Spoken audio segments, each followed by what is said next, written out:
De pé como estão os gideões missionários da última hora. Abra sua Bíblia comigo no livro do Gênesis, capítulo de número 37, o versículo de número 19. Gênesis, capítulo de número 37 e o versículo de número 19. Primeiro livro da Bíblia, livro do Gênesis, capítulo 37, versículo 19. Está escrito: e disseram um ao outro: eis que lá vem o sonhador. Eu vou ler de novo. Senti que alguns ficaram felizes. E disseram um ao outro: eis que lá vem o sonhador. Vou ler de novo. E disseram uns aos outros: eis que lá vem o sonhador. Feche a Bíblia, coloque na cadeira e pegue na mão da pessoa mais perfumada do seu lado. Eu acho que dá tempo ainda. Aperte a mão dele ou dela com carinho até eles falarem aleluia. Porque pentecostal que não faz barulho está com defeito de fabricação, não é? Vamos orar mais uma vez. Pai, eu te peço liberdade para trazer sobre os seus filhos uma palavra de fé, esperança e bênção. Na medida que eu estiver pregando, o Senhor tem liberdade para curar, batizar com o Espírito Santo, libertar e salvar as vidas. Deus de Israel, antes que eu comece a pregar, cerque este ginásio com a sua glória. E num raio de 5 quilômetros, onde houver um demônio alojado, eu dou a esses demônios 5 segundos para sumirem de Camboriú. Porque se não sumirem, serão queimados pelo poder da sua glória que aqui será derramada. Rasgue os céus sobre nós esta tarde. Manda anjos de fogo descerem aqui. Que estes anjos desçam, trazendo brasas de fogo nas mãos. Comecem a esparramar estas brasas entre nós. E onde houver um crente cheio do Espírito Santo, pega ele, Jesus. Toma ela nas suas mãos. Mas faz isso agora. Agora, meu Senhor.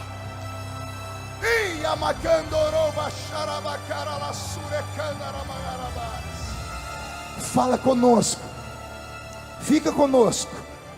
É o que eu te peço agora e sempre. E todos os sonhadores digam amém. Tome o seu assento aplaudindo a Jesus com muita vontade, com muita ênfase.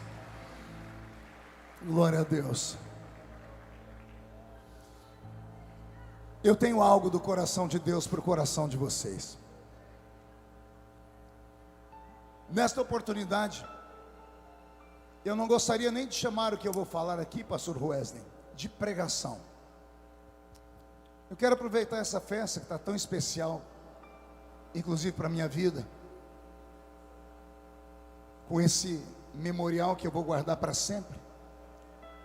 Eu já recebi, por misericórdia e bondade de Deus, muitas honrarias nessa minha vida. Eu recebi medalhas de chefes de estado. Eu tenho a maior comenda que um brasileiro pode receber, que é a medalha do mérito legislativo. Eu tenho medalhas do exército, da aeronáutica. Eu tenho títulos, eu tenho uma parede lá no meu gabinete cheia de títulos. Mas bem em cima de tudo isso lá, eu tenho 2 fotos e um quadro com uma toalhinha com o símbolo dos Gideões. Uma das fotos que está do lado é a foto do pastor Cisino. Porque aquele velhinho acreditou em mim, pastor Zilmar. Como o senhor continua acreditando. E se existe uma coisa que o crente nunca pode esquecer na vida, é de ser agradecido. O maior pecado que Israel cometeu no deserto não foi adorar um bezerro. Foi ter sido ingrato com o Deus que tinha tirado eles do Egito. Para todos os pecados se tem desculpa. O que mata diz que matou em legítima defesa. O que rouba diz que roubou para colocar comida na boca dos filhos. Para todos os pecados. O adúltero diz que adulterou por incompatibilidade de gênero. Mas o ingrato não tem desculpa. Porque não há desculpa para o ingrato. Você tira ele da lona, da rua, põe ele do seu lado, veste, dá honra, e depois você vai e recebe uma punhalada nas costas. Então o ingrato, esse para mim, só Deus para perdoar. nós temos dificuldade. Então eu sou muito grato a Deus por tudo que eu recebi. Isso aqui para mim significa muito mais do que tudo que eu já recebi. São 25 anos ministrando nessa festa. Quantas mensagens esparramadas pelo Brasil e pelo mundo. São mais de 30 milhões de DVDs, VHS, fitas cassetes, CDs que se esparramaram na língua portuguesa, inglesa e hispânica. E só Deus faz isso. E Deus só fez isso na minha vida por causa de uma coisa. Pergunte o quê?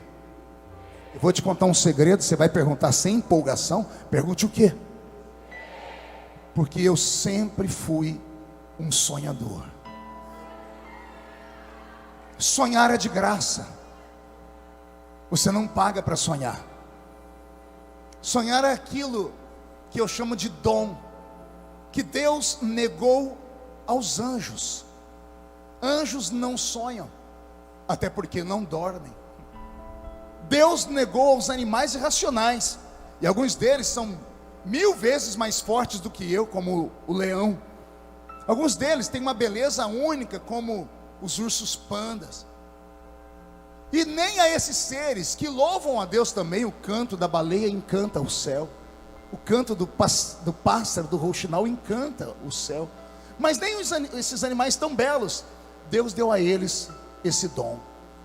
Deus não deu o dom de sonhar, Abner, aos vegetais. As árvores são belas, as sequoias são altas, o ipê enche a vida da gente de alegria quando ele está no apogeu das suas cores. Mas nenhuma dessas criaturas feitas pelo nosso Deus, Ele deu a eles o dom de sonhar. Mas para nós, seres humanos, imagem e semelhança dele, Ele liberou esse dom. É um dom, diga comigo, é um dom. O homem e a mulher que não tem sonhos, não tem motivos para viver. Por que as pessoas estão depressivas no século 21?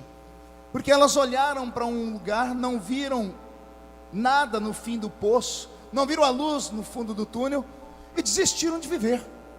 O depressivo se joga em um quarto, se tranca dentro dele, perde a vontade de tomar banho, perde a vontade de comer, perde a vontade de se vestir. Por quê? Porque não tem mais objetivos na vida, porque ele não tem mais sonhos. Mas a criatura, quando tem sonho, ela acorda 4 da manhã, 3 da manhã, ou ela pega o metrô, ou ela pega um caminhão de pau de arara, ou ela coloca um terno e sai para o seu trabalho, ou pega uma mochila com um facão saran aqui dentro da mochila para ir cortar no corte de cana. Não importa o tipo de trabalho, todo trabalho dignifica o homem. Seja uma lavadeira, seja um gari, seja o trabalho mais simples e humilde, isso dignifica o homem, porque o homem tem que ter sonhos. Se você não tiver sonhos, você não vai passar daí onde você está. Se você ficar apenas olhando para o passado, meu sogro, meu velho e saudoso sogro dizia que quem vive do passado sofre 2 vezes, porque o passado já está no passado, ele já não existe mais, ele só existe dentro da sua cabeça, ele só existe dentro das suas memórias. Você tem que depurar isso. É claro que não dá para apagar o passado. Nós não somos como um computador, que quando você não gosta de uma coisa, você vai lá, seleciona, deleta, vai para a lixeira. Você não quer que fique na memória do computador, então você vai e reseta o computador e apaga. Nós não somos isso. Nós somos muito maiores do que um computador. Então tudo que nós vivemos na vida está armazenado aqui. Às vezes nos esquecemos com facilidade das bênçãos, mas nunca nos esquecemos da dor. Não nos esquecemos do que apanhamos. Aquele que bate esquece, o que apanha nunca esquece. O problema é o que você vai fazer com essa memória. Vai deixar ela ficar sobre a sua cabeça e fazer sombra, ou vai colocar ela no chão e transformar ela em um tapete, para você pisar em cima dela e falar: o que aconteceu no passado não vai influenciar o meu futuro. Eu não dependo daquilo que as pessoas falam de mim, eu não dependo de quem está do meu lado. Uma das maiores vitórias que eu tive na vida foi que desde criança eu só sofri. Eu sofri quando nasci, porque nasci de uma família extremamente pobre, minha mãe solteira, uma menina do interior, que a única profissão que havia aprendido era abortar bebês.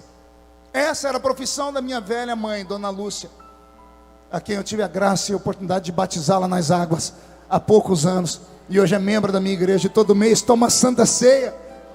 Só que foram 37 anos para Jesus salvar ela. Você aguenta tanto tempo assim? Pois é, sofrimento todos têm. Então a minha vida sempre foi de dor, de luta, de sofrimento. Meu primeiro presente foi uma caixa de engraxar sapato. Eu recebi uma caixa desse tamanho, ela era maior do que eu. E eu andava pelas ruas da cidade sem camiseta, sem sapato, com aquela caixinha aqui nas costas, com o cabelo todo desgrenhado. Voltava para casa com os dedos cheios de graxa. E fazia isso com muito orgulho. Por quê? Porque a minha velha mãe, embora não fosse rica, não sabe ler nem escrever até hoje, ela me dizia sempre: Deus ajuda aquele que se ajuda. Ela dizia para mim: o que você quiser na vida você vai ter. E eu acreditava que com aquelas moedinhas que eu ganhava engraxando sapato, eu poderia um dia conquistar os meus sonhos. Eu tinha sonhos.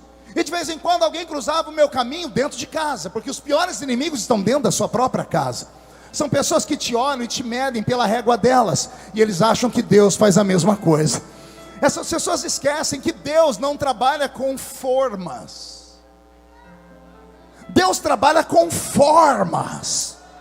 Não, você não entendeu, eu vou falar de novo. Deus trabalha com formas. Deus não trabalha com forma. Por que Deus não trabalha com forma? Porque uma forma vai moldar alguém sempre aquela imagem. Quem já comeu pudim aqui, deixa eu ver. Quem já comeu pudim de chocolate, de leite ou de outro sabor? O pudim muda o sabor, muda o tamanho, mas o formato dele não muda nunca. O pudim é redondo, Wesley, e tem um buraco no meio dele. Por que o pudim é assim? Porque tem uma forma que faz ele. Deus não tem essa forma. A forma que Ele me fez, Ele fez e jogou fora. A que Ele fez você, Ele jogou fora. Então Ele não trabalha com formas. A minha não serve para você, a sua não serve para mim. Deus trabalha com formas. Como assim, pastor? A mim Ele me escolheu lá no meio do mato. A você Ele vai te chamar aqui nesta tarde, dentro desse ginásio. A mim eu tive que passar por experiências de violência e de tristeza, com você não. Mas tudo depende não lá de cima, depende daqui de baixo. Eu tenho pregado isso, pastor Brito, que é um grande pregador no estado de São Paulo, meu filho. Faltou a sua voz aqui nesse púlpito esse ano, mas quem sabe no próximo ano Deus toca no coração do pastor Zilmar. Pois bem, Deus, Ele só precisa de alguém que acredite. Porque se você não der o ponto de partida para Deus, Ele não pode fazer nada além disso. Erram as pessoas que dizem assim: Deus age. Sim, Ele age, mas antes de agir, alguém tem que provocá-lo. Então eu costumo dizer que na verdade Deus não age, Ele reage. Vou falar de novo. No Velho Testamento Deus agia. Ele chamava o profeta e dizia: operando eu, quem me impedirá? Ele chegava e tomava conta do altar, tomava conta da cidade, tomava conta da nação. Ele levantava rei, abatia rei, pegava o profeta no meio do mato. É você e ponto final. No Novo Testamento isso foi proibido. Foi nos dado na época da graça o livre arbítrio. O desejo, o poder de escolha está dentro de você. Então Deus não pode fazer nada sem antes você permitir, sem antes você falar que quer. O desejo dele é te colocar lá em cima. O desejo dele é pai. Ora, quem é pai e mãe aqui? Deixa eu ver. Você quer que o seu filho seja drogado? Você quer que o seu filho seja doente? Você quer que o seu filho fique nas grades? Sim ou não? Não, por quê? Você quer que o seu filho seja grande, seja maior, seja vitorioso. Deus é pai. Deus quer que os filhos dele também sejam. Só que Deus deu a nós o poder de diretriz. As suas escolhas definem o seu futuro. É você que tem que saber o que quer e onde quer chegar. É você que tem que dizer a Deus o norte que Ele tem que tomar. Você tem que primeiro agir. Você tem que primeiro falar: eis-me aqui. Você tem que primeiro falar: eu quero. Você tem que primeiro falar: eu estou me dedicando. Você tem que falar: Senhor, olha, eu estou fazendo a minha parte. Aí Deus diz assim: então se você faz a sua, eu me levanto e eu faço a minha. Beto, aquela música que eu amo. Eu tinha 14 anos, recém-convertido. Me falaram de um Jesus tão lindo e poderoso, pastor Zilmar, que eu queria ir atrás de Jesus toda hora. Eu ia para o culto de segunda, terça, quarta, quinta, sexta, sábado, domingo. Eu ia para ensaio de círculo de oração. Eu ia para a escola bíblica dominical. Eu participava de tudo, eu queria Jesus. E um dia me falaram que teve o tal do culto do círculo de oração. Disse: eu quero ir nesse culto. Só que só tinha eu de adolescente no culto. Eu não tinha 14, eu tinha 15 anos. Eu sei que eu sentei lá atrás nos bancos e vi as irmãs. E culto de círculo de oração é muito testemunho. As irmãs vêm, dão um testemunho. Hoje é que surgiram as pregadoras com eloquência, como a pastora Helena Raquel, né? Mas antigamente as mulheres não pregavam, elas davam testemunho. E eu lá sentado ouvindo. Daqui a pouco deram oportunidade para a irmã Geni. Diga comigo, irmã Geni. A irmã Geni era uma carioca que saiu lá do Rio de Janeiro e foi morar no interior, lá em Orlândia. O marido dela era o pastor Benjamin. E a irmã Geni usava um óculos de fundo de garrafa que era dessa grossura assim. Ela era praticamente cega. Só que do Rio de Janeiro, carioca, envolvida com oração, manto, revelação. Tem algum carioca aqui nessa manhã? Ah, tem. Aqui atrás eu escutei um carioca. Aí, esses carioca sobe monte, desce monte. A cultura deles, até porque tem que ser essa, porque para enfrentar os morros e as balas perdidas, é só ser cheio do Espírito Santo mesmo. Pois bem, a irmã Jani pegou o microfone e começou a falar. Daqui a pouco ela parou, ela tentava esticar o olho assim, mas o olho dela não abria. Ela tirou o óculos, fechou o olho assim, disse assim: minhas irmãs, você está vendo o que eu estou vendo? Aí a irmã Dalva, que era diretora de círculo de oração, falou assim: Geni, você não enxerga com óculos. Você tirou o óculos, quer que a gente enxergue o que você está enxergando? Você está enxergando o quê? Ela: não é, minhas irmãs, eu estou enxergando aquele menino lá atrás. Todo mundo olhou para trás e eu olhei também. Só que não tinha mais ninguém, eu era o último. Eu botei a mão no peito e disse: você mesmo, menino. Ela ajeitou o óculos, timpou, botou o óculos e disse assim: por que eu estou vendo a bandeira do Brasil embrulhada em você? Abre o coração. A velha disse que ela estava me vendo embrulhado na bandeira do Brasil. Eu não entendia nada, eu só me empolguei. Aí ela falou assim: vixe, minhas irmãs, agora eu não estou vendo só ele embrulhado na bandeira não, eu estou vendo ele voar. Olha ele levantando e voando. E ela levantou o olho, ela me via voando dentro da igreja, e eu estava no banco. Eu falei: mas eu estou aqui, ela está olhando para lá. Ela disse: agora, irmãs, eu estou vendo um monte de bandeira voando, vindo de todo canto do mundo, parando na frente dele e se curvando. A bandeira passa e se curva. A bandeira passa e se curva diante desse menino aí. As irmãs deram glória a Deus, eu dei glória a Deus. Eu fiquei tão empolgado aquele dia. Sábado da frente era culto da mocidade. Aí me deram a oportunidade e eu fui contar o meu testemunho. Irmãos, a irmã Geni viu a bandeira do Brasil embrulhada em mim e eu voava. Jovem, você já viu como é. Em vez de dar glória a Deus, mas virei motivo de piada. Terminou o culto, falei: e aí, voador? E aí, bandeirinha? Eles começaram a rir de mim e debochar. Por um momento eu quis me entristecer, mas daqui a pouco eu falei assim: não, eu tenho lido na Bíblia que Deus fala através de visões. E por mais que as visões não sejam entendidas nem interpretadas na hora, se foi Deus que mostrou, Ele vai cumprir. E eu aprendi a empinar o meu peitinho aqui, levantar os ombros e ignorar essas pessoas que não acreditavam. E eu continuei acreditando. E eu continuei caminhando. E hoje são quase 100 países do mundo. Consegue imaginar um ser humano nascido lá na roça viajar por 100 países do mundo pregando o evangelho? Desses 100, nos 20 eu fui como oficial de estado. Os líderes das maiores nações do mundo tiveram que pegar na mão aqui, cheia de calo de quem cortava cana. E eu saía dali dizendo assim: só Deus faz um negócio desse. Aí o Senhor fala ao meu coração: o homem precisa de sonhos. Eu vou repetir uma frase que eu disse aqui no ano de 2000, que foi a primeira mensagem que encantou o Brasil: o sonho de José. Sonhe e ouse sonhar. Você nunca irá além dos seus sonhos. Sonhe grande, porque o teu Deus é grande. Não olhe as circunstâncias, não olhe a esquerda, não olhe a direita, não olhe o bairro onde você mora. Não olhe, porque teve uma época que eu olhava para a casinha onde eu morava. Quantas vezes dobrando o joelho, orando num quarto que dormia eu e meu avô. Agora a família melhorou, saímos de 2 cômodos para 4. Eu orando e de repente senti um negócio gelado e molhado em cima de mim, que eu cobria com a coberta. Quando eu parava para ver meu avô com um pinico dele. O velho bebia cachaça, ficava bêbado. E ele me via orando, pegava o pinico debaixo da cama e jogava em cima de mim. Ai, Jesus. Quantas noites eu olhei para aquela casa sem forro. Eu vi os ratos correr nos caibros da casa. Teia de aranha. A parede aqui do lado era de barro. O chão vermelhão todo furado. E eu falava, eu vou voar, Jesus? E o Espírito Santo falava, continua sonhando. Continua acreditando. Não olhe as circunstâncias. Não olhe a sua idade. Não olhe o bairro que você mora. Não olhe a igrejinha que você congrega. Não olhe para a vida dos outros. Olhe para aquele que é o autor e consumador da fé.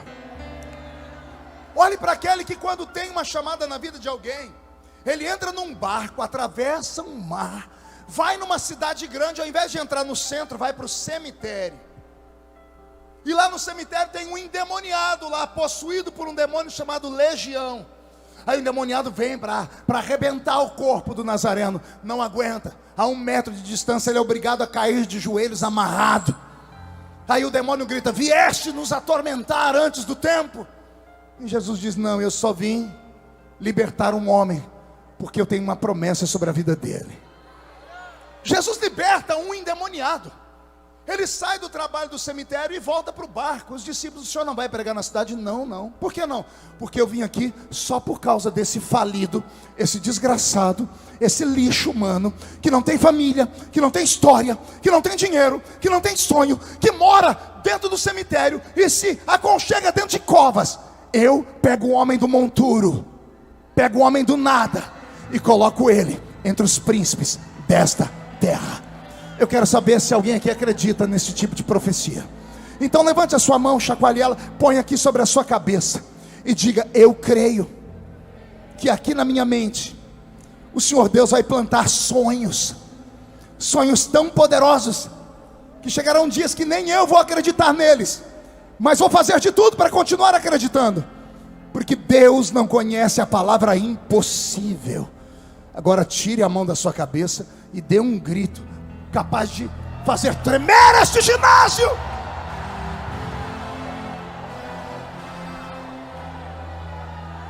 Sonhe. Eu acreditei. Eu sonhei. Um dia eu estou andando na minha cidade, vou atravessar a rua. Estava de frente a uma loja chamada Casa Musical Bonucci. Eu queria comprar uma guitarra. Já era crente, guarda mirim, usava um uniformezinho. E como eu não tinha dinheiro, mas sempre fui habilidoso para falar, eu peguei a Câmara de Vereadores, fiz eles assinar um documento, dividi o valor de uma guitarra usada pelos 9 vereadores. Falei, cada um de vocês vai me ajudar a comprar uma guitarra, porque eu quero tocar na igreja. Alguns me conheciam, falei, você foi aquele menino que era drogado, né? Falei, sou eu. Você vai tocar na igreja, eu vou te ajudar. Consegui o dinheiro. Estava com o dinheiro na mão, o dinheiro da guitarra. Fui atravessar a rua, na minha frente parou um Fusquinha verde. Olhei dentro do Fusca, pastor Valdeci Otávio e pastora Roseli, na época não eram pastores ainda. E ele falou, e aí, o que você está fazendo? Eu disse, eu estou indo ali. Vai fazer o quê? Eu vou comprar uma guitarra. Para quê? Porque eu vou ser músico. Aí a Roseli disse assim para mim, não, você tem outra chamada. Eu falei, que chamada? Você tem chamada para ser um homem do altar. Você vai ser um grande pregador, um missionário. E foi de Deus te encontrar aqui. Por quê? Porque nós estamos indo para uma festa. Que festa? Era 1988. A festa chamada Gideões Missionários da Última Hora. E onde fica isso? Fica lá em Camboriú. E começaram a me contar histórias. Aquelas histórias que naquela época a gente achava benção, hoje o povo ri. Ela falou assim para mim, é tanta unção naquele lugar, que os crentes recebem profecia no banheiro. Falei, como assim? Nós fomos o ano passado, eles tinham vindo em 87. Tinha um banheiro feminino e masculino. O pastor Valdeci disse, eu entrei no banheiro masculino, tinha um irmão sentado no vaso e o outro com a mão na cabeça dele, dizendo, o Senhor está te escolhendo. Deus não chama vaso, Deus chamou o vaso sentado no vaso. Essas coisas foram entrando na minha alma. Eu disse assim, eu quero isso. Naquela época a gente não tinha dinheiro para comprar VHS, a gente não podia ter televisão. E eu falei, e como é que faz para ir nesse negócio? Nós estamos fazendo uma caravana aqui e fica em tal valor. É o preço da passagem do hotel. Eu enfiei a mão no bolso, peguei era o valor da guitarra. Foi meu primeiro sacrifício. E eu olhei e falei, o que eu vou falar para os vereadores? Político mente. Eu falei, olha, o dinheiro que eu tenho aqui, eu quero comprar uma guitarra. Ela disse assim, sacrifica isso. Vamos para os Gideões que Deus vai fazer, vai mudar a sua história. E eu vim empolgado. Fiquei num hotel aqui, chamava Negrini, aqui em Balneário. Ficamos em 10 dentro do quarto. À noite, quando eu ia coçar meu pé, eu falei, não estou sentindo meu pé. O outro falou, você está coçando o meu aqui do lado. Porque não era você. Na hora de comer, Deus proverá. A gente jejuava muito mesmo. Chegávamos aqui, pastor Gilmar, 5 da manhã para pegar lugar. E aí até começar o culto às 8, dava sede, a gente tinha vontade de sair para beber água, não tinha mais lugar. A gente ficava 24 horas aqui dentro. O ambiente era tomado numa unção que eu nunca vi na vida. Eu me lembro de um culto, onde o pastor pregando, ele parou por um momento e levantou 2 profetas, um na frente e um atrás. Juntos. E juntos profetizaram a mesma coisa. E o Senhor terminou dizendo, falo assim para que todos ouçam a minha voz. Você consegue imaginar isso? Levanta uma pessoa aqui, simultaneamente levanta outra lá atrás. As duas levantam e gritam a mesma frase, a mesma palavra. Foi nesse ambiente que eu vi os Gideões missionários da última hora crescer. Quando eu vi as chamadas, as coisas lindas que aqui aconteciam, as bandeiras, eu falei, é isso que eu quero para a minha vida. E aí eu contei já aqui na hora da oferta, quando o pastor Gregório Chazuk chamou as pessoas e eu me joguei aqui na frente. As coisas não aconteceram da noite para o dia, é um processo. O processo de quem tem sonhos. Fui falar com o meu pastor disse, para você ser um obreiro, você tem que se casar. E eu, jovenzinho, já agora com 17 anos, falei, Senhor, eu preciso de uma noiva, uma namorada. Encontrei a irmã Edileuza, que é a minha esposa, e namoramos e casamos. Com 19 anos eu me casei. Ano passado completamos 30 anos de casado, para a honra e glória de Jesus. 30 anos juntos, unidos. E logo que eu fiquei recém-casado, eu falei, pastor, agora eu casei. Ele falou, agora você tem que ter um ato de fé. Eu falei, qual? O que você quer fazer? Eu falei, eu quero ser um pregador itinerante. Ele falou para mim, sai do seu serviço. E eu falei, mas como é que eu vou viver? Ele falou, você não crê? Vai viver da fé. E eu tinha um sonho. E eu me agarrei àquela palavra dele. E pedi as contas do meu trabalho. Eu trabalhava na Intel, indústria de terminais elétricos. Trabalhava no departamento financeiro dessa empresa. Eu cheguei no meu líder, o chefe, que era o Dr. Roberto. Falei para ele, eu quero pedir as contas. Ele disse, não, você é um dos melhores funcionários que tem. A empresa está mal das pernas, mas nós não vamos fechar. Por que você quer sair? Porque eu quero ser um missionário. O olho daquele homem encheu de lágrimas. Ele disse, olha, nós não somos da mesma fé. Eu sou ancião das Testemunhas de Jeová, mas nós também temos obra missionária. E quando alguém de nós tem vontade, a gente não segura. Ele disse, eu não concordo com a sua fé, mas acredito na sua história. Vai embora, Feliciano. Que Jeová te abençoe. Como eu acreditava em Jeová também, eu peguei a bênção sobre a minha vida. Eu tinha uma Brasilinha velha que só o sangue de Jesus. Era a Brasília que o anticristo vai usar na grande tribulação para conduzir os desviados que ficam na terra. Ela tinha tanta massa plástica nela, Lorival. Se tirasse a massa plástica, fazia outra Brasília. O apelido dela na minha cidade era Brasília Ungida. Pergunte por quê? Só se todo mundo perguntar. Porque onde eu parava com ela, ficava uma poça de óleo no chão. Vazava óleo para tudo quanto é lado. Eu acho que foi a única Brasília do mundo que tinha direção hidráulica. Ela tinha um problema no setor dela, que para virar na esquina eu tinha que começar a rodar rápido. Dava 12 voltas para puxar a barra da direção. Era uma coisa do diabo. Só o sangue de Jesus, né? E eu nessa pobreza, nessa miséria toda, pedi as contas. Cheguei em casa, minha esposa olhou para mim, viu que eu estava com um semblante triste, falou, o que foi? Falei, eu pedi as contas do trabalho. Ela parou de fazer o que estava fazendo, sentou na minha frente, começou a chorar e falou, mas nós vamos viver do quê? Eu falei para ela, mas você não vive falando que é para eu ter coragem? Ela me incentivava, mas eu não sei se era de verdade. A hora que eu tomei a decisão, ela falou assim, por que você fez isso? É igual a história daquela mulher que estava na beira do túmulo do marido, o marido está sendo enterrado, ela, João, me leva junto, João. Eu queria ir no seu lugar, João. Nisso ela escorregou e caiu lá dentro. Ela começou a gritar, me tira daqui, me socorre. Ela queria ir com o João, mas na hora que caiu lá dentro, a minha esposa foi a mesma coisa. Ela falava, vai! A hora que eu fui, ela disse, e agora? Quem poderá nos defender? Eu falei, o Deus que eu sirvo vai nos ajudar. Fui na primeira reunião de obreiro do mês do campo de Ribeirão Preto. Pastor Antônio Silva Santana, meu pai, fez meu casamento, me batizou, me consagrou a diácono e a presbítero. Cheguei no pastor Antônio e disse, pastor Antônio, eu pedi as contas do meu trabalho e agora eu vivo da fé.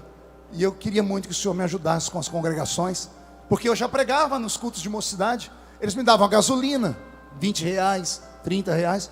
Falei, isso que agora eu preciso, além da gasolina, eu preciso comer.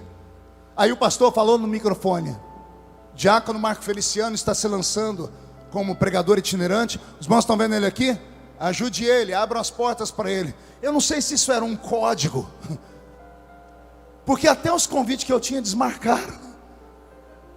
Eu acho que foi um código liberado para todo mundo, dizendo assim, ó, estão vendo? É maluco, não convida não. Eu fiquei 4 meses sem convite, 4 meses de seguro-desemprego, e acabou o seguro-desemprego. Final da última semana, minha esposa me chamou e disse, filho, não tem mais arroz. O que tem dá para hoje, amanhã, não sei o que vamos fazer. E o meu sogro era fazendeiro. Só que eu disse para ela, o dia que você pedir para o seu pai alguma coisa, você está dizendo que não acredita na minha chamada. Porque se eu tenho um Deus que me chamou, Ele vai cuidar. Porque quando Ele chama, Ele cuida. Como não tinha comida, eu me desesperei. Eu peguei a brasilinha e subi o alto da montanha e fui orar. Passei o dia inteiro no monte. Eu chorei, eu rolei no chão, eu rasguei a roupa, joguei pó na cabeça. Aquelas coisas de gente louca. 6:30 da tarde eu entrei na minha casa, entrei pela cozinha. Lá na mesa da cozinha, cheio de mantimento, sacolinhas de supermercado. E ao invés de eu ficar feliz, eu fiquei bravo. Eu parti para cima da Edileuza e gritei, você pediu para o seu pai, você me desonrou. Ela, não pedi, não foi para o pai. Eu disse, de onde veio isso? Ela disse, a irmã Hélia. Quando ela disse a irmã Hélia, eu sentei. Falei, quem? A irmã Hélia. Eu disse, a irmã Hélia, mãe daqueles 4 filhos, marido é bebum, aquela que trabalha de empregada doméstica na casa do José Ribeiro de Mendonça. Ela disse, é a irmã Hélia. Falei, mas o que ela contou uma história aqui louca. Ela disse que estava no mercado fazendo compra, e o Senhor fala com ela, Hélia, o que você está comprando para você, compra para o meu filho. Qual deles, Senhor? Marco Feliciano. Senhor, mas ele é genro do Solívio, que é fazendeiro. O Senhor disse, não discute. Eu preciso mostrar para ele que sou eu que cuido. E ela disse, Senhor, mas eu não tenho dinheiro. Ele diz, vai na sua poupança, saca da poupança e compra para ele. Tem uns 6 anos, eu estou na minha cidade andando, encontrei a irmã Hélia. Ela olhou para mim com um sorriso, já cabelo branquinho, disse, posso te contar um testemunho? Eu falei, pode. Lembra aquela vez que eu fiz para você? Eu falei, nunca vou esquecer. O meu patrão me deu uma casa no valor de R$600 mil. Me aposentou com honra. Cuida da gente, manda coisa na nossa mesa.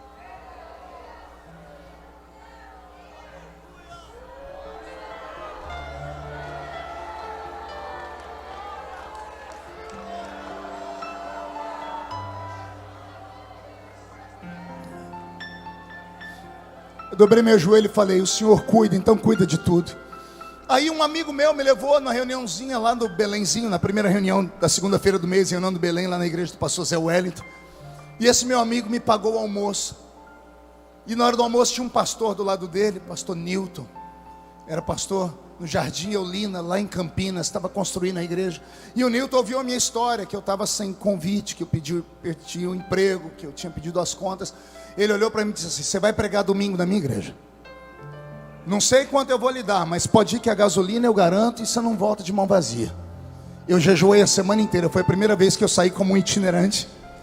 Cheguei na igreja, pastor me levou para o púlpito, Uma igreja estava em construção ainda. Eu não sabia pregar, não tinha essa eloquência, não tinha essa capacidade de articulação de Bíblia. Eu era só um sonhador. Eu estou sentado no púlpito da igreja dele. De repente eu olho na frente da porta, vem entrando 3 homens. Um está sendo arrastado pelos outros 2. Eles se ajeitam no banco. O culto prossegue. Quando ele me deu a palavra, eu comecei a pregar. 10 minutos de palavra, deram um grito dentro da igreja, mas tão alto que a igreja inteira parou e eu tomei um susto. Quando eu olhei no meio do corredor, um homem partiu do fundo da igreja e veio correndo, subiu no púlpito e agarrou o microfone da minha mão. Os diáconos não conseguiram segurar ele, a igreja entrou em transe. Eu não sabia se era louco, se era bêbado, eu não sabia o que fazer, eu fiquei em choque. O homem agarrou o microfone e deu uma rajada de língua estranha e falou: vocês lembram de mim? Eu estava no hospital morrendo até hoje cedo. O pai foi me buscar lá porque o médico deu alta e disse: leva para morrer em casa.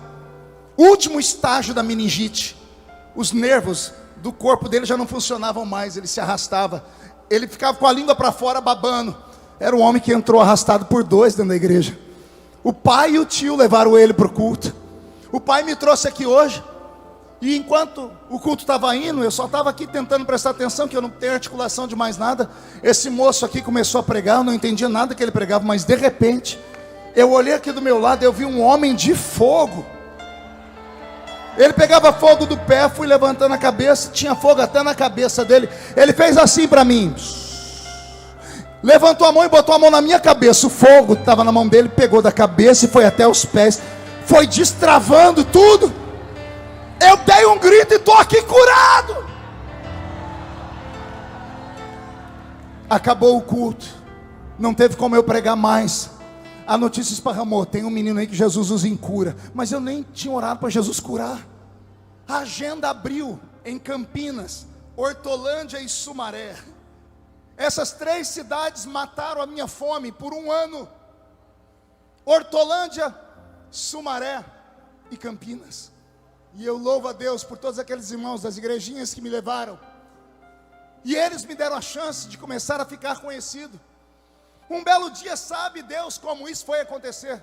Eu fui parar aqui no estado do Paraná, vizinho de vocês, numa cidade chamada Mauá da Serra. Uma cidadezinha desse tamanho, só tinha uma rua asfaltada na época. Quando o ônibus parou e eu vi aquela cidade, eu disse: eu não tenho chamada não. Os pregadores pegam em grandes eventos e olha onde eu vim parar, Mauá da Serra. De repente eu passei na frente da igreja, eu pedi perdão a Deus, porque a igreja era o único monumento da cidade. Era uma igreja para 1.500 pessoas sentadas. A cidade tinha 3.000 membros, tinha 3.000 habitantes. A metade era tudo de crente.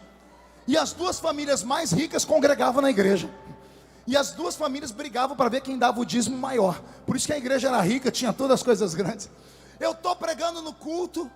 Entra pela porta do culto um homem forte, bonito, cabelo preto, usando brilhantina, de terno, gravata. Eu falei: eu já vi esse homem em algum lugar, mas não sabia quem era. Quando termino de pregar, descobri que era Mateus Jensen. Saudoso irmão Mateus Jensen, dono da rádio Marumbi, que depois vendeu a rádio Marumbi para o pastor Cisino Bernardino. Mateus me ouviu pregar e ele tinha um aparelhinho que ele transmitia o culto via rádio. E quando ele colocou no meio da minha pregação a minha mensagem pelo rádio, pastor Zilmar, o Paraná inteiro parou para ouvir. E começou a chover ligação no rádio dele dizendo assim: onde é que vocês conseguiram essa pregação do pastor Mauro Ferreira? Quem foi Mauro Ferreira? Maurinho Ferreira foi um dos maiores pregadores do Brasil. Estudou ao lado do pastor Idecaso Takayama, lá no IBAD, no estado de São Paulo. Maurinho morreu num acidente de carro com a dupla Otoniel e Osiel, irmãos de Osés de Paula. Eles cantavam e Maurinho pregava. Um acidente de carro ceifou a vida dos 3. E a minha voz era parecida com a dele, e o jeito de pregar era igual ao dele. Mateus Jensen era um caçador de talentos. Foi ele que deu para o Brasil, através da sua emissora, Eram Sem Ovelhas. Ele gravou Mara Lima, ele gravou Júnior, Canarinhos de Cristo, os cantores de antigamente, aqueles que nós crescemos ouvindo. Tudo graças ao irmão Mateus. O irmão Mateus olhou para mim e disse assim no final do culto: você tem talento, que meu telefone não para de tocar. Ele tinha um celular que pesava uns 5 quilos. Aquele celular que dava problema na coluna, você tinha que trocar hora na cintura de cá, hora de cá. Ele falou assim: eu quero você me ajudando num sonho dos meus filhos. O ano que vem vai ser um ano político, e os meus 2 filhos serão candidatos a deputado federal e estadual, e eu quero que você me ajude a fazer a campanha deles na igreja. E eu, santarrão, disse: eu falar de política no púlpito? Ele disse: não, você não vai falar de política, você só vai pregar. Você só prega e o resto é com a gente. Eu falei: então o senhor me deixa orar primeiro? Eu sem agenda, veio a agenda e eu dispensando. Falei: o senhor me deixa orar? Ele disse: pode orar, está aqui meu telefone. Eu saí dali, fui a um evento em Uberlândia, numa extensão dos Gideões Missionários da Última Hora, numa manhã missionária. Alguém lá ficou sabendo que eu era de Orlândia, pertinho de Uberlândia, e me deram o microfone. Eu falei 5 minutos. No meio da palavra, levantou uma diretora do círculo de oração e disse: assim diz o Senhor, anote, dentro de um tempo, e metade de um tempo, eu vou abrir uma porta, e eu sopro o seu nome pelo mundo todo. Cheguei nos irmãos mais conhecidos. O que é um tempo? E metade de um tempo? 1 ano e meio. Fiz os cálculos. Os cálculos davam exatamente no mês de setembro, que antecederia a campanha eleitoral do ano seguinte. Eu falei: será? Fui orar. Orando ao Senhor, o Senhor disse: pode ir. Liguei para o irmão Mateus, disse: irmão Mateus, sou eu. Falei: o menino lá falou: pois não, eu quero. Ele falou: então vem para cá. Me mandou uma passagem de ônibus, me hospedou numa casa de madeira. Eu pregava de manhã, de tarde, de noite, de madrugada. Eu preguei no estado do Paraná inteiro. E ele falou para mim: você tem algum sonho, garoto? Eu falei: eu tenho. Qual?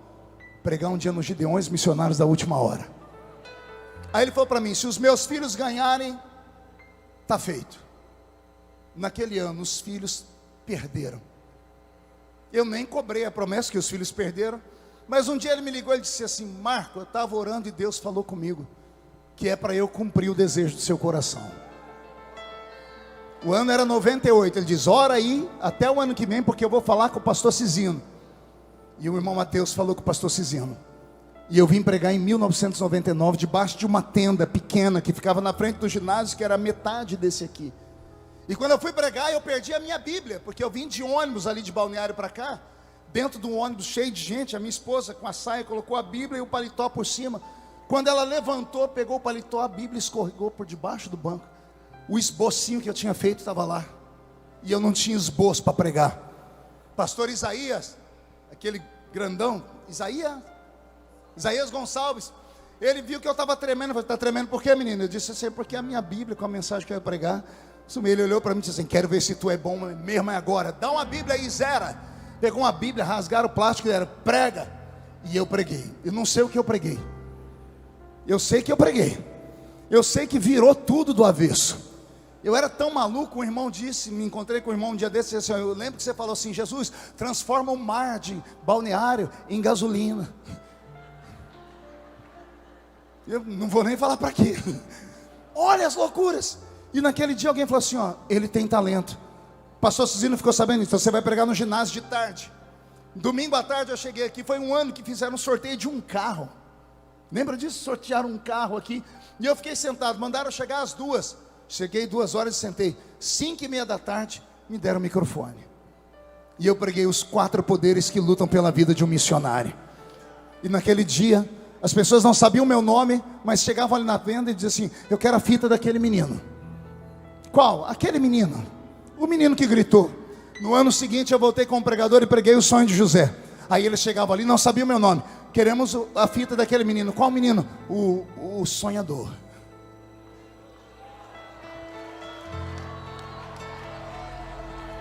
O menino sonhador. O texto que eu li é profético. Aqueles que sonham sempre serão perseguidos, humilhados, maltratados. E sempre que você chegar no ambiente, vão olhar com desdém e vão dizer: ih, para, porque lá vem o sonhador. Pois a partir desta tarde vai acontecer algo no mundo cósmico, no mundo metafísico, no mundo que transcende, que Deus vai tirar coisas e colocar coisas. Ele vai abater, Ele vai levantar, Ele vai matar, Ele vai dar vida, Ele vai tirar governo, colocar governo. Ele vai criar uma história, vai criar um movimento, só para provar aqueles que não acreditam em sonhos, que Ele ainda tem os seus sonhadores. Quando você voltar para a sua cidade, depois de alguns cultos, vão olhar, que vão ver que você não vai estar normal, você vai estar meio passado, Vão achar você com cara de doido, de bobo. Vão voltar, voltou a ser de novo. Aquela festa começou a fazer o efeito de novo. Vai fazer, vai continuar fazendo, até o arrebatamento da igreja. E você será um instrumento de Deus por onde você passar. Agora eu estou ativando o modo profético do ministério que Deus me deu. E se você acredita, ative aí o seu modo de acreditar. Eu profetizo que quando você voltar para sua casa, para sua cidade, para sua vida, algo tão poderoso vai acontecer, que as pessoas não vão te reconhecer mais. Vão achar você diferente na aparência, no jeito de falar, no jeito de pensar. E escute, quando você abrir a boca para falar, no primeiro culto, na primeira oportunidade, labaredas de fogo sairão dos seus lábios. Onde a sua mão tocar, Deus vai trazer à existência um milagre. Onde a planta do seu pé pisar, o Senhor te dará aquele lugar por herança, porque Ele tem pacto com os sonhadores. Eu quero saber, tem algum sonhador aqui? Então, pelo amor de Deus, não dá um grito agora não, dá um berro de glória a Deus. Reage nesse lugar. Pegue esta palavra.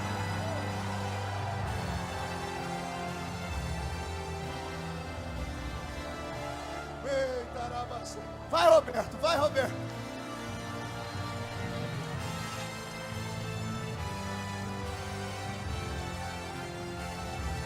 Alguém lembra dessa música? Toca, Roberto. Essa música encantou lares pelo Brasil e pelo mundo. O primeiro fundo musical utilizado nos Gideões Missionários da última hora. O diabo está desesperado nessa tarde.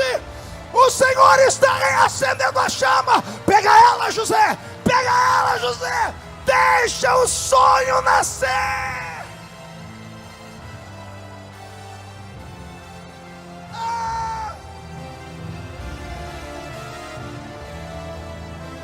Yamandere bakara la suriandre verede candarabas.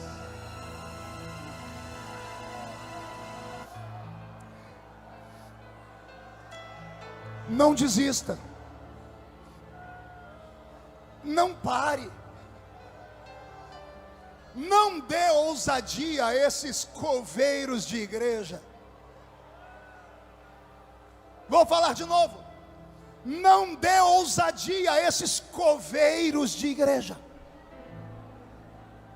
que morreram na fé, que só a carcaça permanece no culto, que não vê o invisível, que não ouve o inaudível, que não sente aquilo que é incrível. Não dê atenção a pessoas que não têm o mesmo nível de fé que você. Se aparta delas. Quando Samuel ungiu Saul para ser rei de Israel, Saul foi saindo, Samuel segurou ele pelo braço e disse: escute aqui, você foi ungido, e quando você se apartar de mim, você vai passar pelo sepulcro de Raquel, vai passar pelo meio do cemitério. Passando pelo cemitério, apressa o seu passo, porque 2 homens virão ao seu encontro para atormentar você e dizer: o seu pai está preocupado a respeito das jumentas que se perderam. Não deixe esta graça, esta unção que está descendo sobre a sua alma, ser roubada por internet, por sites de fofoca. Os crentes já não acreditam em mais nada por causa disso. Ficam comendo lixo 24 horas por dia nisso aqui. Faz um jejum disso aqui. Pare de olhar para os erros dos outros. Olhe para aquele que pode. Eu nunca parei para dar atenção a esses inimigos da minha vida. Pelo contrário, eu transformei em força toda a desmotivação que tentaram me dar. Quando falava você não vai, aí eu ficava obstinado. É porque todo baixinho é invocado. Cadê os baixinhos para dar um amém aí? Vou falar de novo. Todo baixinho é invocado. Você passa perto de uma porcaria, de um chihuahua, parece um rato. Ele olha para você e vai. Ele acha que é alguma coisa. É invocado. Deus ama gente invocada. Não, você não entendeu, eu vou falar de novo. Deus ama gente maluca. Vou falar de novo. Deus ama gente doida. Por quê, pastor? Porque o doido vê o que ninguém vê. O maluco escuta o que ninguém escuta. Aí todo mundo quer internar o maluco. Todo mundo diz assim, é esquizofrênico. Eu assumo a minha esquizofrenia. Porque o esquizofrênico é aquele que vê o que ninguém vê, ouve o que ninguém ouve, sente o que ninguém sente. Então eu sou maluco. E só cheguei onde cheguei por causa disso. Porque se eu fosse olhar as circunstâncias, se eu fosse seguir uma fórmula matemática, era impossível. Até hoje me perguntam, para você chegar onde você chegou, você teve um costa quente, né? Quantas vezes perguntaram, seu pai é pastor, sua mãe é diretora de ciclo de oração, seu pai deve ser membro da convenção da mesa. Eu deixava as pessoas falarem e terminava, você tem um costa quente? Eu digo, tem. Só que nele, no caso dele, a costa é quente, o peito é quente, o pé é quente, as pernas são quentes, as mãos, os olhos são como chama de fogo. E Hebreus 12 diz que ele é um fogo devorador. Você e o exército inteiro dos Estados Unidos junto podem perder qualquer batalha. Mas se você pegar na mão desse Deus que eu estou falando, vou falar de novo, você e Deus são maioria onde você chegar.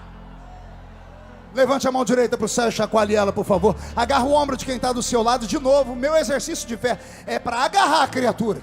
Agarrou ela, chacoalhe ela até ela ficar irritada, por favor. Quero ver todo mundo tomando um chacoalho aqui. Chacoalhe aí, vocês principalmente, chacoalhe. E diga, Deus te trouxe aqui para sacudir os seus sonhos, a sua chamada, o seu ministério, o seu casamento, a sua vida. Então recebe esse chacoalhão de Deus e reage. Reage.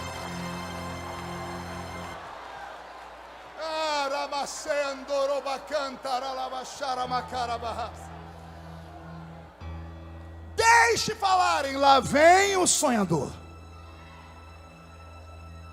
Aí, pastor Zilmar, Deus começou a me usar em batismo com o Espírito Santo e cura divina, porque eu não pregava nada. E quando eu ia pregar, eu imitava os pregadores. Eu já fui cópia de alguns que passaram por esse púlpito, grandes homens. Um dia eu estava no meio do mato orando, revoltado. Falei, Senhor, o Senhor está abrindo portas, o Senhor está curando e batizando, mas eu preciso pregar, senão daqui a pouco vão dizer que eu só sou menino de movimento. E eu imito os pregadores, não acontece nada. Por que eu imito eles, não acontece nada? Deus falou comigo.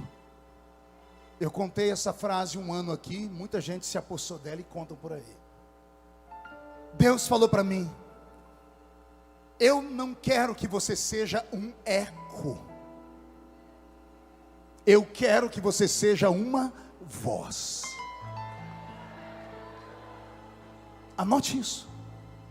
O Senhor falou para mim, se eu precisasse de 2 desses homens que você imita, eu tinha feito 2. Não tem vaga mais, que a vaga deles é deles.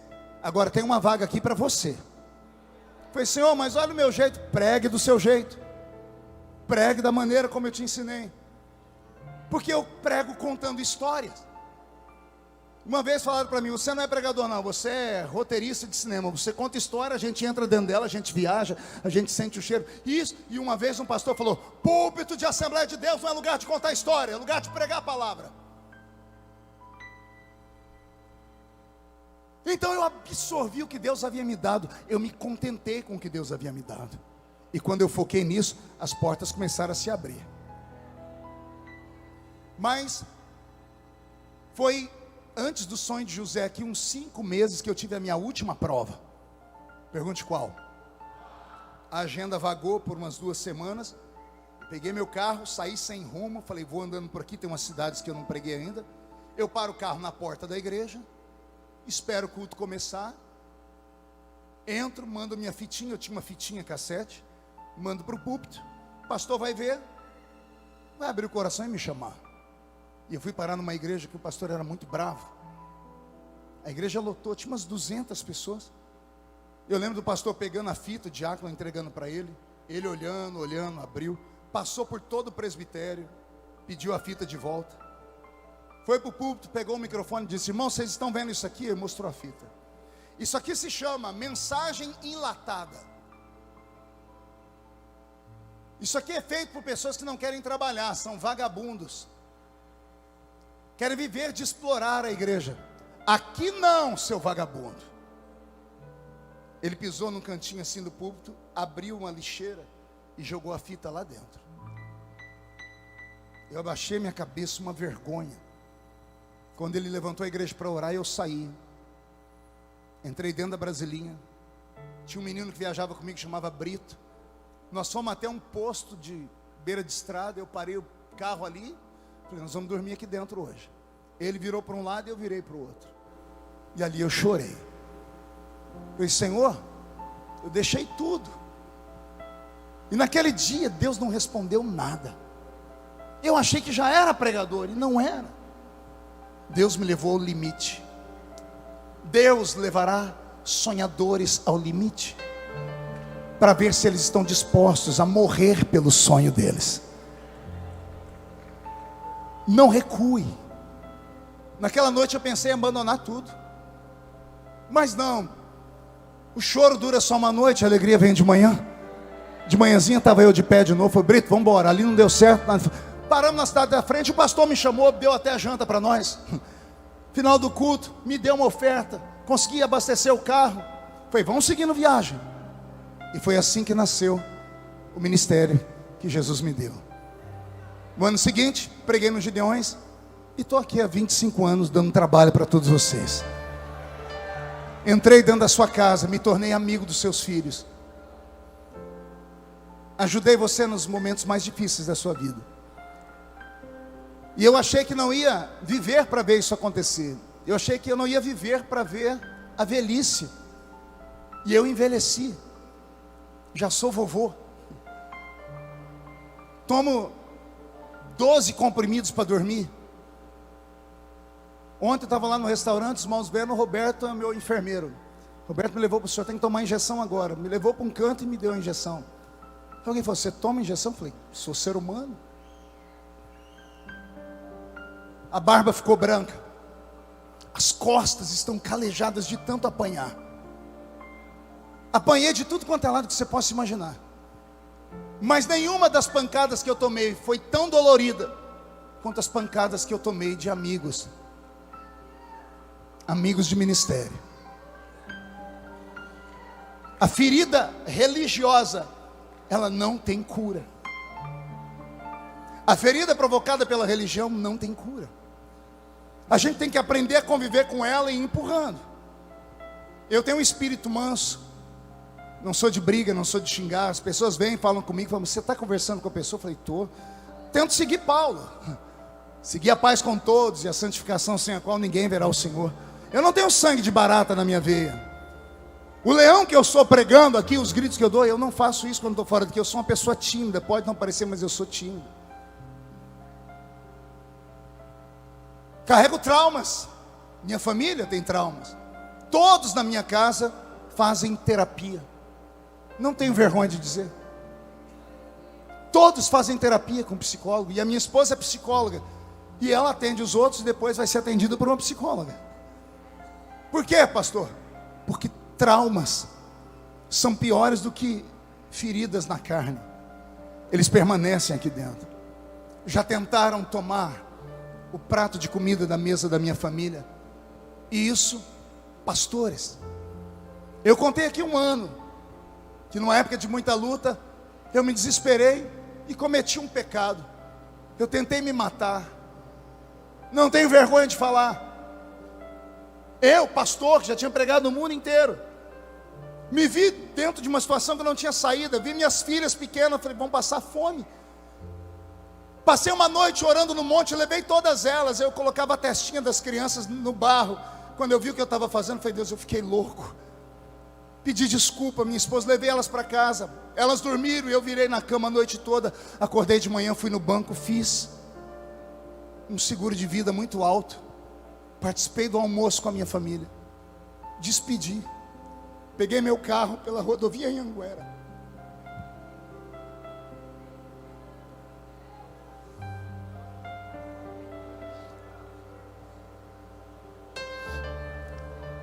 Eu mirei a traseira de um caminhão de cana, um treminhão.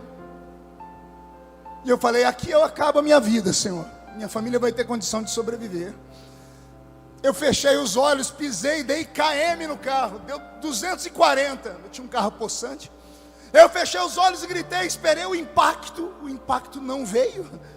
Eu abri o olho, não tinha mais nada na minha frente. Eu olhei o retrovisor, o caminhão estava aqui atrás. Minha perna bambeou, eu fui desacelerando, parei o carro no acostamento, dobrei meu joelho no chão e falei, mas nem para morrer eu presto. E o Senhor falou para mim, você só está desesperado.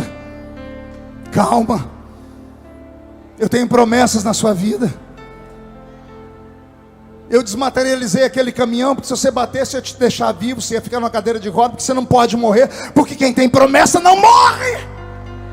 Até a promessa se cumprir não morre. Então, eu fiz isso. Mas o que eu estou passando, o Senhor disse, tudo na vida tem um porquê.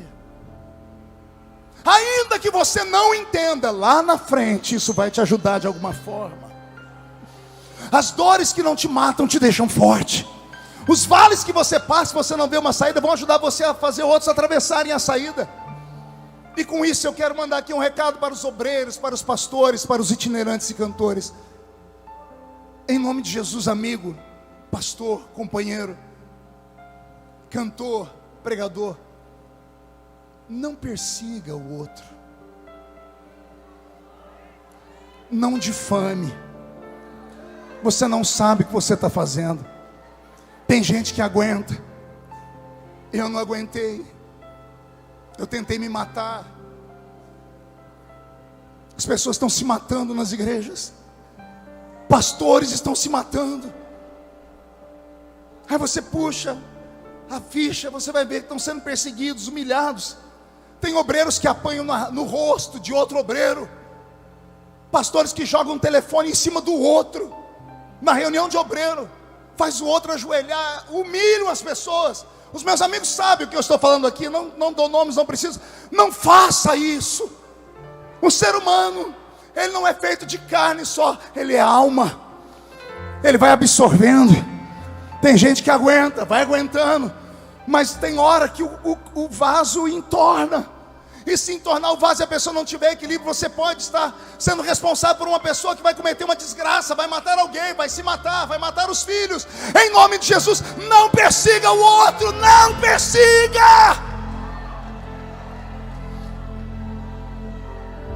Ah, mas não interessa. Aprenda com Davi. Saul não vale uma cibalena. Saul não vale um quimba de cigarro fumado. É um assassino e quer me matar. O Senhor colocou ele na minha mão. E os empregados dele falando assim, os amigos falando, Davi, mata esse desgraçado. Davi diz, longe de mim. Por que não, Davi? Porque é um ungido do Senhor. Quem trata com ungido é aquele que ungiu. Está me ouvindo aí? Quem trata com ungido é aquele que ungiu. Não tente você ser o fiel da balança. Não tente você ser a mão direita de Deus. Não diga você, Deus está me usando para limpar. Não diga isso. Um sujo não pode falar de um mal lavado. Vou falar de novo. Um sujo não pode falar de um mal lavado. Eu vou falar de novo. Um sujo não pode falar de um mal lavado. Eu só sei de uma coisa, pergunte o quê? Vão gritar com você. Lá vem. Lá vem. Lá vem. Lá vem o sonhador. Ei, sonhador, está preparado? Porque da mesma altura que você sonhou, o Senhor antes vai te jogar dentro de uma cisterna. Foi assim que eu aprendi com José. Ele viu o sol e a lua, mas antes foi parar dentro de um buraco. Quando você acha que não tem mais onde vir humilhação, além de parar dentro do buraco, depois é vendido como escravo.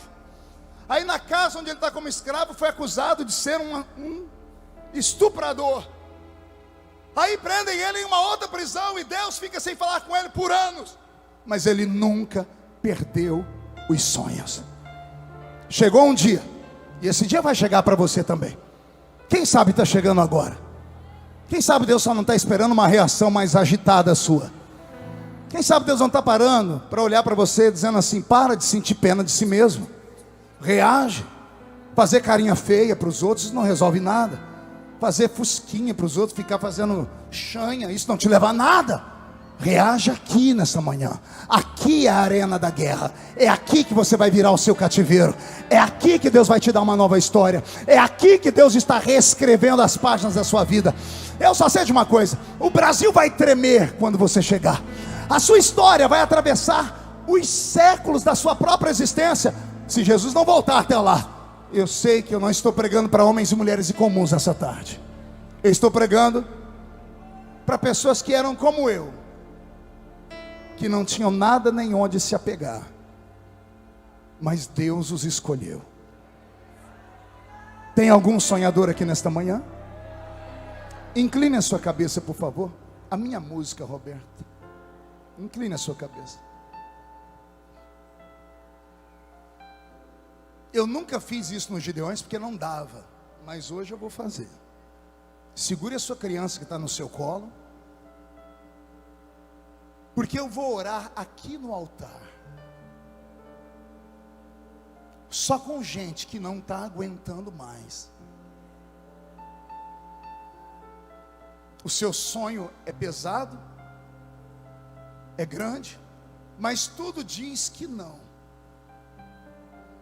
E para ajudar veio a calúnia, veio a perseguição. Eu quero orar com você, sonhador, aqui no altar. Eu quero ver se você tem coragem de acreditar. Isso, chegue bem perto, porque se todo mundo sonha, vai vir muitos sonhadores. Isso. Não, pode ficar em pé mesmo, senão não vai caber muita gente. Vai ficando aqui perto de mim. Isso. Pode chorar.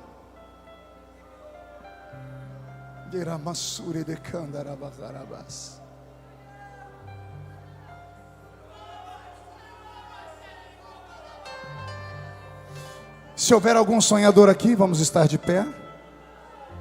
E quiserem já aproveitar para descer e receber a oração aqui embaixo, eu te espero aqui embaixo. Sonha. Vai acontecer. Eu sou um exemplo de que Deus realiza sonhos. Sonhe. Alguém me pergunta: vale a pena, pastor? Vale. Toda dor, toda luta que eu já passei, a sua lágrima aqui está dizendo para mim: valeu a pena. Está chegando? Vamos todos ficarmos de pé. Ei, coloque a mão aqui no seu coração. Agora nós vamos questionar eles, Roberto, por que eles estão chorando? Vem, chega pertinho. Feche os olhos que nós vamos conversar agora. Eu e o Roberto vamos conversar com vocês. Você vai fechar os olhos e você vai responder as nossas perguntas, tá bom? Feche os olhos. Tá chorando por quê? Se você tem um Deus que cuida de você e jamais te esquecer, Ele sabe de tudo e você está passando, e mandou te dizer que Ele está cuidando. Lembra de onde você veio e aonde você chegou. Lembrar de todos os livramentos que você já passou. Nem era pra você estar aqui, mas Deus falou assim: esse aí vou levantar, e onde colocar as mãos eu vou abençoar. Ei, não chore. Quem cuida de você não dói. Ah, quem cuida de você não dói. Levanta, tem muita gente que te ama. Deus mandou te dizer que vai acontecer.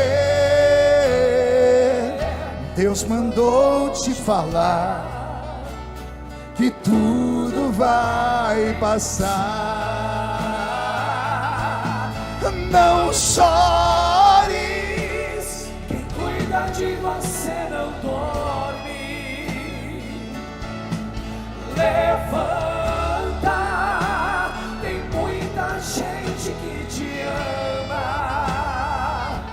Deus mandou te dizer que vai acontecer.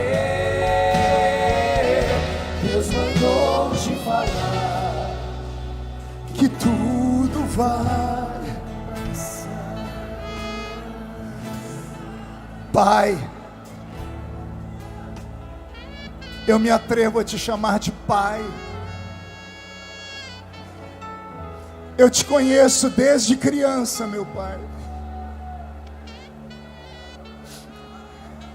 Eu estou sentindo a dor dos meus irmãos que estão aqui,